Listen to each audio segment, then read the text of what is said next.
Good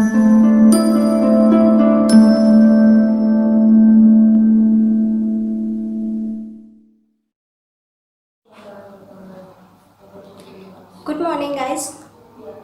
Good morning, guys. Today I will teach you cell and battery. Myself, Anamika Mishra from Devariya Private ITI. आज मैं आपको cell and battery पढ़ाऊंगी। जैसे कि हमने previous classes जो इससे पहले चली थी उसमें हमने देखा था कि प्राइमरी सेल कौन सी होती है, सेकेंडरी सेल कौन सी होती है, और हमने एक सेल के बारे में भी स्टडी की थी। आज हम उसी प्राइमरी सेल को कंटिन्यू रखते हैं और आगे चलते हैं। तो थोड़ा सा मैं आपको रिमाइंड करा देती हूँ कि प्राइमरी सेल और सेकेंडरी सेल में क्या डिफरेंस होता है। देखिए, जो हमारी प्राइमरी सेल होती है, हम नॉर्मली या फिर जनरली हमेशा हम सेकेंडरी सेल का ही यूज़ करते हैं। ज़्यादातर यूज़ सेकेंडरी सेल का ही होता है। क्यों होता है ऐसा? क्योंकि प्राइमरी सेल जो होती है वो एक बार चार्ज होती है और उसके बाद यूज़ करने के बाद अगर वो डिस्चार्ज हो जाएगी तो हम उसे दोबारा यूज़ नहीं कर सकते हैं। बट अगर सेकेंडरी सेल है तो वो बार बार चार्ज होगी, डिस्चार्ज होगी, चार्ज होगी, डिस्चार्ज होगी, मतलब उसका यूज़ हम बार बार कर सकते हैं। तो इसीलिए हम ज़्यादातर सेकेंडरी सेल का ही यूज़ करते हैं। ओके, तो हमने प्राइमरी सेल में क्या होता है कि दो टाइप के दोष आते हैं। एक होता है हमारा लोकल एक्शन और एक होता है हमारा पोलराइजेशन। तो एग्ज़ाम के अगर पॉइंट ऑफ व्यू से देखें, आपके आईटीआई के एग्ज़ाम या फिर अगर आप किसी भी कंपटीशन एग्ज़ाम में बैठते हैं तो उसमें क्वेश्चन पूछा जाता है कि बताइए लोकल एक्शन किस सेल का दोष होता है, प्राइमरी सेल का या फिर सेकेंडरी सेल का। और एक क्वेश्चन बनता है कि हमारा बताइए लोकल एक्शन को किस तरह से दूर किया जा सकता है, पोलराइजेशन को किस तरह से हम दूर करते हैं। तो इन सारी चीज़ों को लेकर आज हम स्टडी करते हैं। ओके, तो फर्स्ट हम देख लेते हैं हमारा लोकल एक्शन। लोकल एक्शन क्या होता है?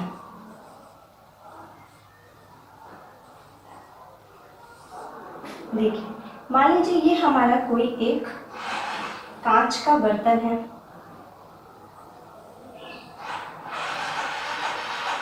मान लीजिए ये कोई हमारा एक कांच का बर्तन है, ठीक है।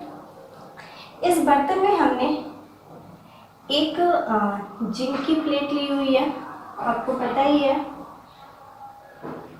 जिंक की प्लेट जो होती है वो नेगेटिव इलेक्ट्रोड का कार्य करेगी। नेगेटिव इलेक्ट्रोड जिंक, और यहाँ पे हमने एक कुछ भी मान सकते हैं आप, कॉपर की मान सकते हैं या फिर कार्बन की मान सकते हैं, क्योंकि हम तो यहाँ पे सारे प्राइमरी सेल की बात कर रहे हैं, किसी एक पर्सनली सेल की तो बात कर नहीं रहे। तो यहाँ पे कुछ भी आप मान सकते हैं, हम सारे प्राइमरी सेलों की बात कर रहे हैं। तो यहाँ पे हम या तो कॉपर मान लें या फिर कार्बन मान लें, कुछ भी मान सकते हैं, ठीक है। आप नॉर्मली देखेंगे कि कभी भी हमेशा जो नेगेटिव प्लेट बनाई जाती है वो जिंक की ही बनाई जाती है। ऐसा क्यों होता है? क्योंकि जिंक की प्लेट जो होती है वो H2SO4, इसमें हमने जो इलेक्ट्रोलाइट भरा है वो है हमारा H2SO4।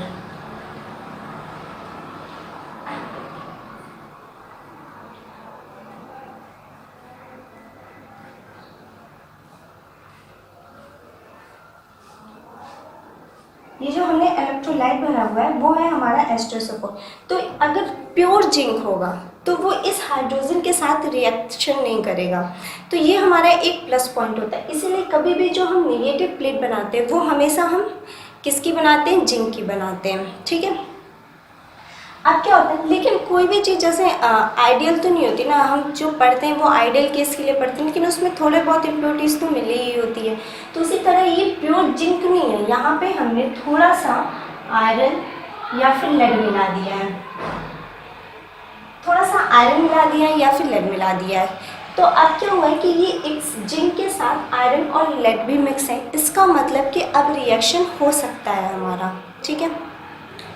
अब वर्किंग देखिए क्या होता है कि जब हमारी सर्किट कंप्लीट होती है तो उसके बाद जब मेन करंट चलना शुरू करती है, जब सर्किट कंप्लीट होगी, करंट चलना स्टार्ट होगी, तो इसके अंदर बहुत छोटे छोटे से सेल बन जाते हैं, छोटे छोटे से सेल बन जाते हैं। अब हमारा एक ही पार्टिकल तो है नहीं जो एक ही सेल बनेगा, बहुत सारे आयरन और लेड के पार्टिकल है, तो इसमें बहुत सारे छोटे छोटे सेल बन जाएंगे। इन सेलों के बनने के कारण इसमें लोकल करंट्स चलने लगती हैं। इस तरह से हमारी लोकल करंट्स ऐसे ऐसे करके यहाँ से मान लीजिए आप यहाँ से इस तरह से करके हमारी कुछ लोकल करंट्स चलने लगती हैं। इस लोकल करंट्स को ही हम लोकल एक्शन की क्रिया कहते हैं।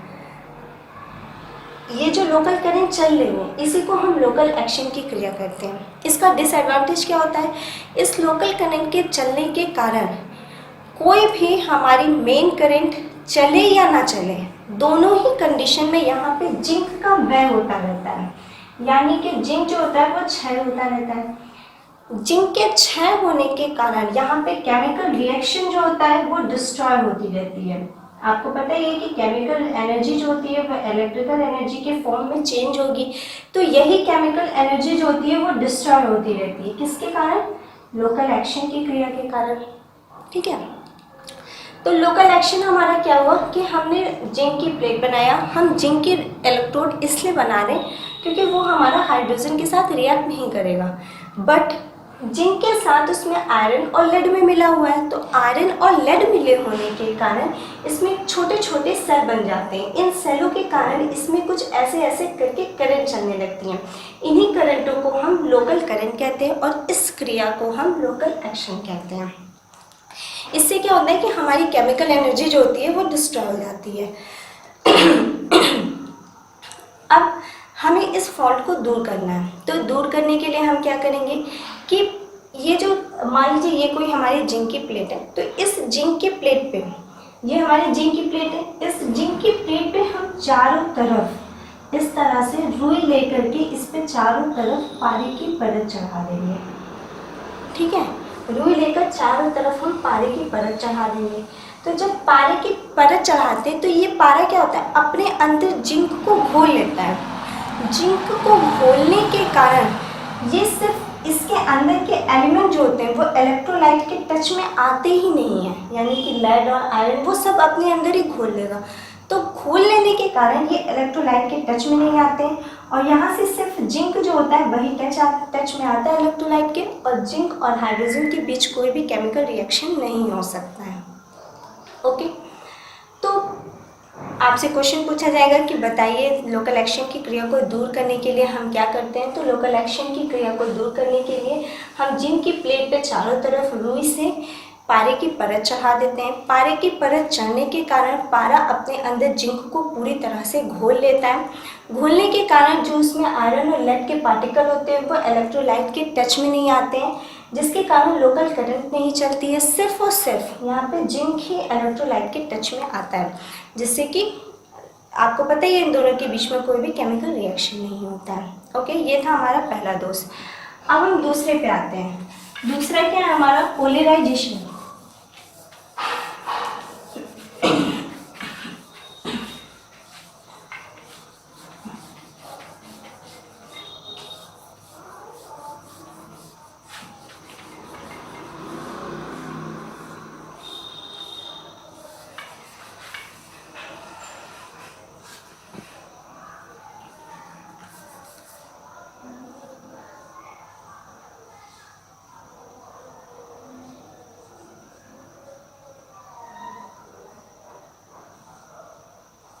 पोलराइजेशन, ठीक है, थोड़ा मेरी बात को ध्यान से सुनिएगा, कंसंट्रेट होकर के, तो आपको समझ में आएगा कि पोलराइजेशन होता क्या है।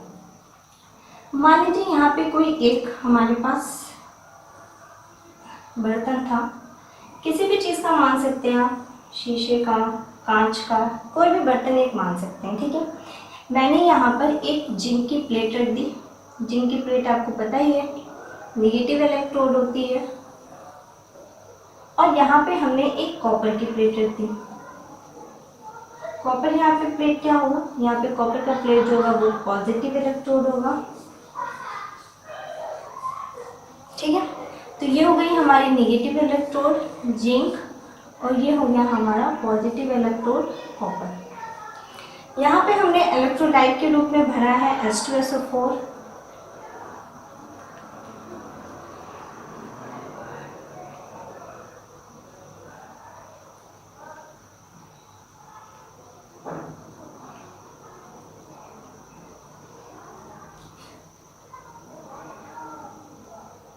ये हमने भरा हुआ है H2SO4।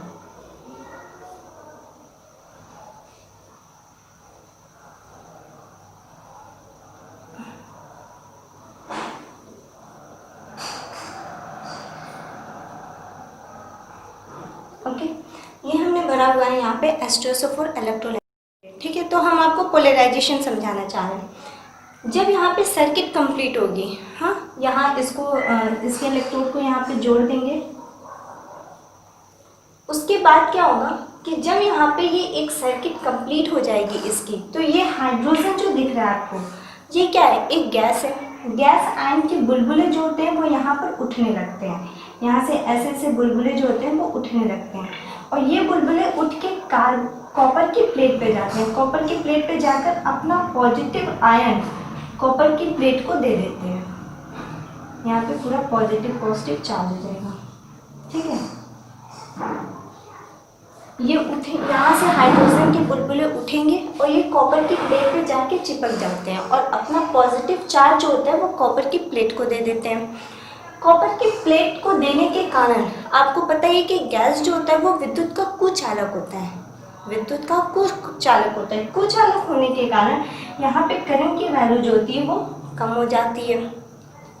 फिर से क्या होगा, फिर यहाँ से हाइड्रोजन गैस के बुलबुले उठेंगे और यहाँ पे अपना चार्ज देते रहेंगे वो, और जब ये अपना पॉजिटिव चार्ज दे देते हैं तो ये इतने हल्के हो जाते हैं कि हल्के होने के कारण ये तुरंत कॉपर की प्लेट से जाकर चिपक जाते हैं। फिर यहाँ पे ये अपना पॉजिटिव चार्ज, अब देखिए जब यहाँ पे दो परत हाइड्रोजन गैस की जमा हो जाती है, यानी कि इकट्ठी हो जाती है, और तीसरी इकट्ठी होनी शुरू होती है, तब तक ये दोनों सेम साइन के होते हैं, प्लस प्लस सेम साइन के। तो सेम साइन होने के कारण इनके बीच में प्रतिकर्षण बल लगता है, यानी कि रिपल्सन फोर्स लगता है। इस रिपल्सन फोर्स के कारण ईएमएफ जो होती है वो एक दूसरे को रिपल करते हैं, तो ईएमएफ जो होती है वो विपरीत पैदा हो जाती है। समझ रहे हैं ना?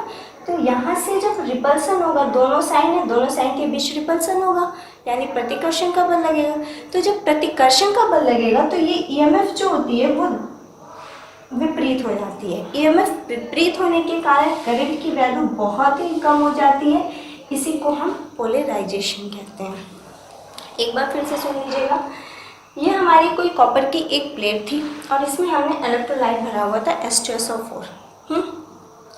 इसमें हुआ ये कि हाइड्रोजन गैस होता है, और गैस की जब हमारी सर्किट कंप्लीट हुई, मेन करंट चलने लगी, तो उस टाइम में यह हाइड्रोजन गैस के बुलबुले उठकर इस इलेक्ट्रोड के किनारे किनारे चिपक जाते हैं और अपना पॉजिटिव आयन जो होता है, पॉजिटिव चार्ज जो होता है, वो इस कॉपर की प्लेट को दे देते हैं। कॉपर की प्लेट पे देने के कारण ये तो आपको पता है कि गैस तो विद्युत का कुचालक होता है, वो कुचालक होने के कारण यहाँ पे करंट जो होती है वो बहुत कम हो जाती है, और एक तो ये अपना चार्ज उसको दे दे रहा है, चार्ज देने के कारण वो बहुत ही हल्के हो जाते हैं, और गैस तो हल्की होती ही है, वो तो उठेगी ही उठेगी।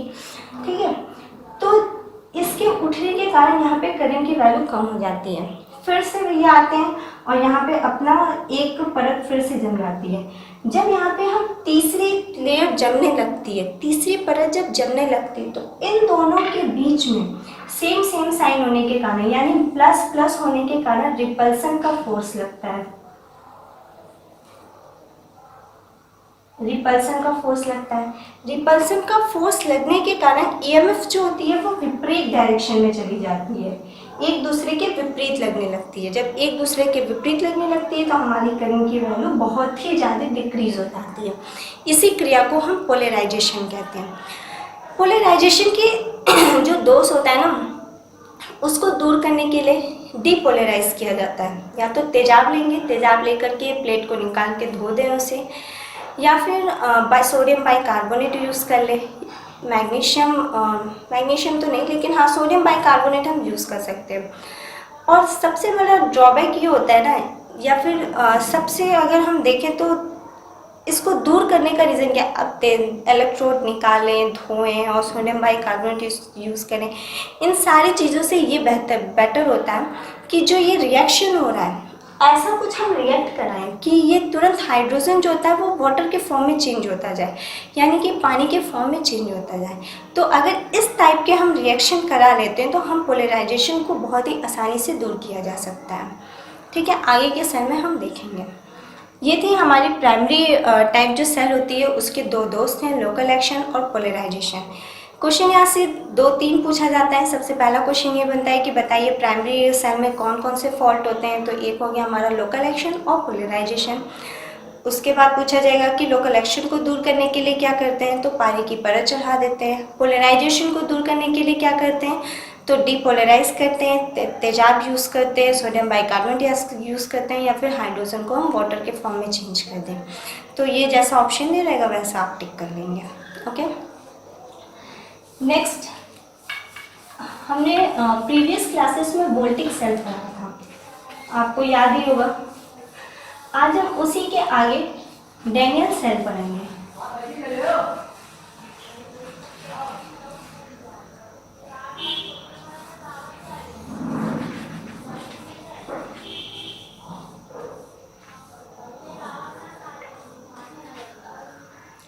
आज हम उसी के आगे डैनियल सेल की स्टडी करते हैं।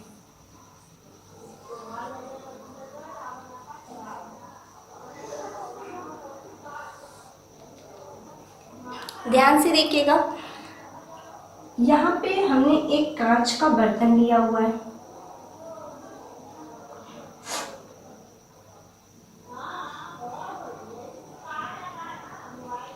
ठीक है ना, ये हमने क्या किया है कि एक कांच का बर्तन लिया हुआ है। इस बर्तन में हमने एक पोरस पॉट रखे हुए हैं। ये पोरस पॉट जो होती है वो आयरन का बना होता है या फिर चीनी मिट्टी का बना होता है। इस पोरस पॉट के बीच में कॉपर की इस पोरस पॉट के बीच में जिंक का एक इलेक्ट्रोड रखे हैं।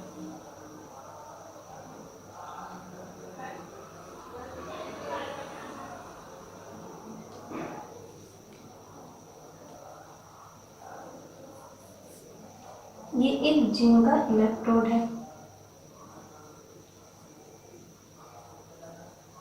देखिए, जो हमारा डैनियल सेल होता है ना वो दो टाइप के होते हैं। या तो हम ये जो होता है वो शीशे का ले लें, या तो ये हमारा जो कांच का बर्तन है, या तो हम शीशे का लें या हम कांच लें, या फिर हम डायरेक्ट कॉपर का ले लेते हैं। अगर ये हम डायरेक्ट कॉपर का ले लेते हैं तो हमें यहाँ पॉजिटिव प्लेट का कार्य ये खुद बर्तन ही करेगा, और ये नेगेटिव प्लेट जिंक के लिए बनी हुई है। और अगर हम ये शीशे का लेते हैं या फिर कांच का लेते हैं तो हमें कॉपर के लिए यहाँ पे एक प्लेट बनानी पड़ेगी। तो अगर वो प्लेट बनाएंगे तो वो कॉपर का काम करेगा, बाकी जो हमारा वर्किंग होता है वो सेम ही होता है। तो मान लीजिए कि हमने यहाँ पर ये जो बर्तन लिया हुआ है ये कॉपर का लिया हुआ है, तो ये कॉपर के लेने की वजह से ये बर्तन खुद ही यहाँ पे पॉजिटिव प्लेट का कार्य कर रहा है। और हमने यहाँ पे एक इलेक्ट्रोड ले लिया है, वो हमारा नेगेटिव प्लेट का कार्य कर रहा है, मतलब जिंक ले लिया है। ठीक है, यहाँ पे हमने इलेक्ट्रोलाइट डाला हुआ है।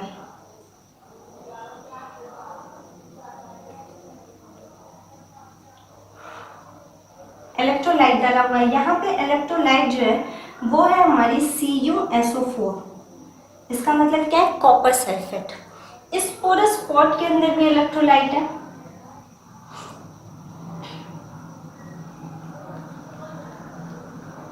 पोरस पॉट के अंदर भी इलेक्ट्रोलाइट है H2SO4। ठीक है, यानी इसके अंदर जो इलेक्ट्रोलाइट है वो CuSO4 का है, और इसके अंदर जो इलेक्ट्रोलाइट है वो है हमारा H2SO4 का। तो उसके बाद क्या होगा कि यहाँ पर क्या करते हैं कि यहाँ पे थोड़ी सी छेदेदार जगह रखते हैं। यहाँ पे हल्की सी ऐसे करके छेदेदार जगह रखते हैं, और इस छेदेदार जगह में हम कॉपर सल्फेट के क्रिस्टल भर देते हैं। किसके क्रिस्टल हैं ये, कॉपर सल्फेट के। यहाँ पे कॉपर सल्फेट के क्रिस्टल भर देते हैं। क्यों भरते हैं, क्योंकि ये आवश्यकता अनुसार जो होता है वो जल में घुलता रहता है। तो हमने क्या किया कि यहाँ पे कॉपर सल्फेट के कुछ छोटे छोटे क्रिस्टल भर दिए, ये आवश्यकता अनुसार अपना घुलता रहेगा। H2SO4 और CuSO4। अब देखिए हमें करना क्या है कि हमारी जो रिएक्शन होगी, जब हमारी सर्किट कंप्लीट हो जाएगी, मेन करंट जो होता है वो हमारा चलने लगेगा। जब मेन करंट चलने लगेगा तो यहाँ पे रिएक्शन किसके बीच में होगा, जिंक Zn प्लस H2SO4। तो इससे क्या बनेगा हमारा, ZnSO4 प्लस H2। ठीक है, ZnSO4 प्लस H2। यहाँ से हमें हाइड्रोजन के दो आयन मिल गए। ठीक है, यही हाइड्रोजन जो होता है वो पोरस पॉट से होता हुआ यहाँ पर आता है। इस बर्तन में आता है और CuSO4 के साथ रिएक्ट करता है प्लस H2। तो ये हमारा यहाँ से क्या बनेगा, H2SO4 और प्लस Cu। ठीक है, देखिए हमने क्या किया कि जब हमारी सर्किट कंप्लीट हुई और जब करंट, मेन करंट जो होती है वो चलना शुरू हुई, अब उस टाइम में केमिकल एनर्जी जो है वो इलेक्ट्रिकल एनर्जी के फॉर्म में चेंज होगी। तो जब चेंज होने वाली है तो इस जिंक का, यानी यहाँ पे जो जिंक की प्लेट है वो H2SO4 जो इलेक्ट्रोलाइट है उसके साथ रिएक्ट करेगा। मैंने आपको बताया कि जो हमारा प्योर जिंक होता है वो कभी हाइड्रोजन के साथ रिएक्ट नहीं करता है, बट आपको पता है कि जिंक में कुछ ना कुछ इम्प्योरिटी मिली होती है, वो लेड की होगी या फिर आयरन की होगी। तो इन सब पार्टिकल के रीजन से हमारा H2SO4 के साथ रिएक्शन होगा। तो यहाँ पे जब Zn और H2SO4 रिएक्ट करेगा तो यहाँ से जिंक सल्फेट और हाइड्रोजन बनेगा। यहाँ से जो हाइड्रोजन गैस मुक्त हो रही है वो यहाँ पोरस मोड से होते हुए इस बर्तन में आएगी और इस बर्तन के साथ जब रिएक्शन करेगी तो यहाँ से कॉपर मिल जाता है और यही कॉपर जो होता है, यही कॉपर इस बर्तन के साइड में जमा होने लगता है और ये कॉपर प्लेट का काम करने लगता है। ठीक है, यही कॉपर जो होता है वो यहाँ बर्तन के साइड में जमा होने लगता है और ये हमारा कॉपर का काम करने लगता है। तो ये थी हमारी डैनियल सेल। डैनियल सेल का EMF कितना होता है, 1.1 वोल्ट होता है। अगर हम इसके EMF की बात करें तो ये होता है 1.1 वोल्ट। ये बहुत ही एक अस्थायी सेल होता है। इसका यूज़ जो होता है वो लेबोरेटरीज वगैरह में करते हैं, ऐसे तो कहीं पे नहीं करते, बट ऐसे लेबोरेटरीज वगैरह में टेस्टिंग करनी होती है तो इसका यूज़ करते हैं। ठीक है, ये था हमारा डैनियल सेल। नेक्स्ट है हमारा लेक्लांचे सेल।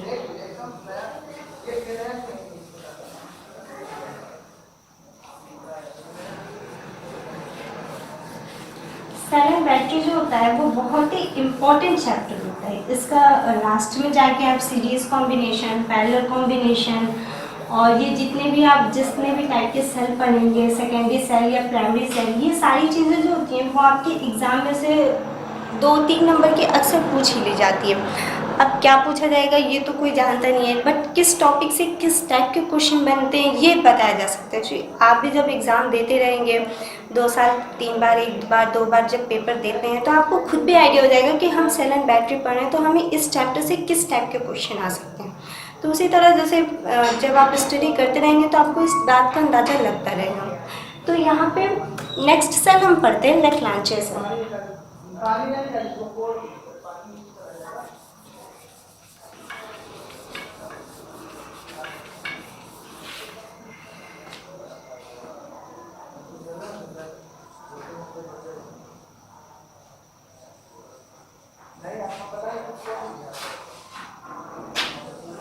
लेक्लांचे सेल, ठीक है। लेक्लांचे सेल में क्या होता है कि यहाँ पे मान लीजिए कोई भी एक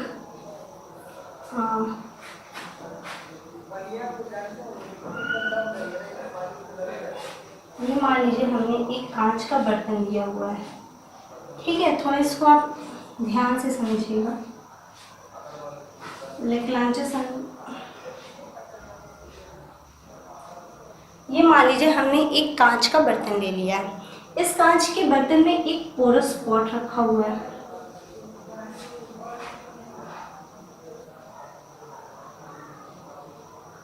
ठीक है। इस पोरस स्पॉट के बीच में यहाँ पे एक कार्बन की प्लेट रखी हुई है। कार्बन की प्लेट मतलब कि पॉजिटिव प्लेट है। ये है हमारी कार्बन की पॉजिटिव प्लेट और यहाँ पर एक जिंक की प्लेट रखी हुई है जो कि नेगेटिव इलेक्ट्रोड का कार्य करेगी। ये है हमारी एक जिंक की प्लेट, ये किस चीज़ का काम करेगी, नेगेटिव इलेक्ट्रोड का कार्य करेगी।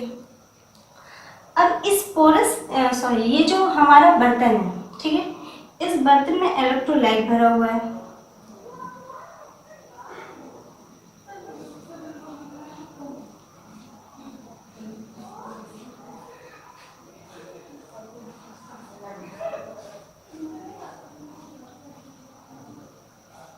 और स्पॉट में भी इलेक्ट्रोलाइट है।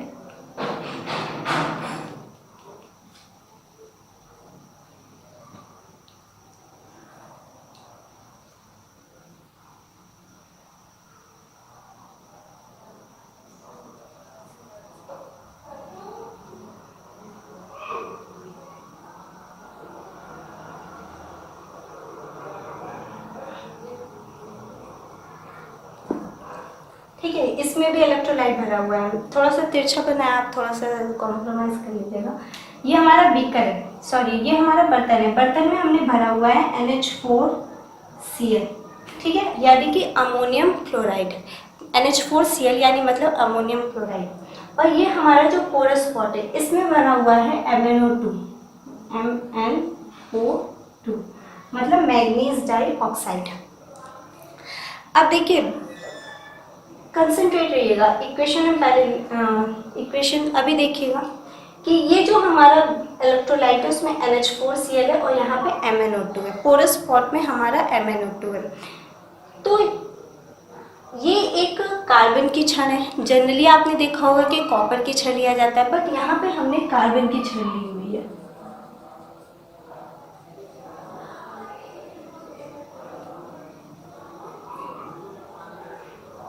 देखिए NH4Cl के साथ जब जिंक का रिएक्शन होगा तो ये बनेगा जिंक क्लोराइड ZnCl2 और प्लस NH3 प्लस 2 हाइड्रोजन यहाँ से मुक्त होंगे, ठीक है। हुआ कैसे, ये देखिए, जब हमारी मेन करंट चलना स्टार्ट हुई, सर्किट हमारा कंप्लीट हुआ और मेन करंट हमारी चलना स्टार्ट हुई, तो ये जो जिंक की प्लेट है ये अमोनियम क्लोराइड के साथ रिएक्ट करेगी। जब अमोनियम क्लोराइड के साथ रिएक्ट करेगी तो ये जिंक क्लोराइड यानी ZnCl2 बनाएंगी और यहाँ से निकला कितना, NH4 निकला तो यहाँ पे कितना गया, NH4 गया। लेकिन ये NH4 जो होता है वो जब ऊपर जाता है, अमोनियम जब ऊपर जाता है तो ये अपना पॉजिटिव चार्ज इसे दे देता है, अपना पॉजिटिव चार्ज होगा अमोनियम वो इसे दे देगा। पॉजिटिव चार्ज देने के कारण ये स्वयं अस्थायी हो जाता है, स्वयं अस्थायी हो जाता है। अस्थायी होने की वजह से ये NH3 और 2 हाइड्रोजन को मुक्त कर देता है, यहाँ से ये विभाजित हो जाता है, यानी एक NH3 और 2 हाइड्रोजन यहाँ से मुक्त हो जाते हैं।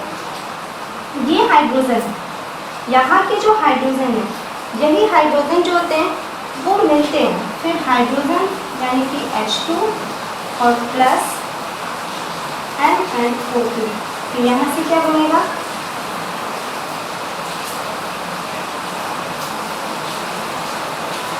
यहाँ से बनेगा हमारा Mn2O3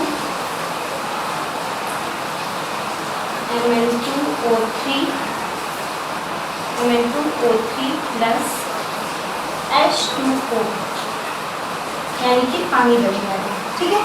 जैसे ही हाइड्रोजन यहाँ से निकले, यही हाइड्रोजन यहाँ पे जाएंगे और यहाँ पे जाने के कारण ये रास्ते में तुरंत हाइड्रोजन को ये पानी में चेंज कर देगा। जैसा कि मैंने आपको अभी कुछ देर पहले बताया था कि हमें लोकल एक्शन की क्रिया को रोकने के लिए पारे की परत चढ़ाई जाती है, मतलब यहाँ पे तो हमने जिंक पे पारे की परत चढ़ा दी है जो कि हमारा लोकल एक्शन रुक जाएगा। बट पोलराइजेशन को दूर करने के लिए हम कुछ ऐसा केमिकल रिएक्शन क्यों ना कराएं जो कि तुरंत हाइड्रोजन को पानी के फॉर्म में चेंज कर दे। तो यहाँ पे क्या हो रहा है कि देखिए, यहाँ से जो हाइड्रोजन मुक्त हो रहा है, यहाँ से H2O निकला और यही हाइड्रोजन जब यहाँ पे पहुँच रहा है तो ये रास्ते में ही तुरंत H2 को पानी में बदल दे रहा है। तो पानी में बदलने के रीज़न से क्या हो रहा है कि हमें डीपोलराइज हो जा रहा है, यानी पोलराइजेशन का फॉल्ट नहीं आ रहा है। इसी को हम कहते हैं लैक्लांचेसन। अब देखिए, इसमें होता क्या है कि इतनी जल्दी हाइड्रोजन जो होता है वो पानी के फॉर्म में चेंज नहीं हो पाता, उसे थोड़ा सा समय लगता है चेंज होने में। तो जो टाइम लगता है चेंज होने में, तो इस सेल का प्रयोग हम वहाँ पे करते हैं जहाँ पे हमें रुक के करंट लेने की आवश्यकता होती है, मतलब कंटिन्यूअस करंट ना ले। जैसे हमारा टेलीफोन हो गया और घंटी हो गई, इन सारी चीज़ों में क्या होता है कि हमने थोड़े टाइम यूज़ किया फिर बंद कर दिया, फिर थोड़े टाइम यूज़ किया फिर बंद कर दिया। तो ये चीज़ जो होती है वो हमारी थोड़ी सी डिसएडवांटेज होती है, मतलब कि रुक के जहाँ करंट लेने, हम कंटिन्यूअस इससे सप्लाई नहीं ले सकते। इसका एक ही यही रीज़न है कि ये इतनी जल्दी हाइड्रोजन जो होता है वो वाटर के फॉर्म में चेंज नहीं हो पाता है। तो जब नहीं चेंज हो पाता है तो हमें करंट भी रुक कर मिलती है, ठीक है। इसी का एक विकसित रूप या फिर आप कह सकते हैं कि सुधरा रूप आया ड्राई, जिसको हम कहें ड्राई सेल।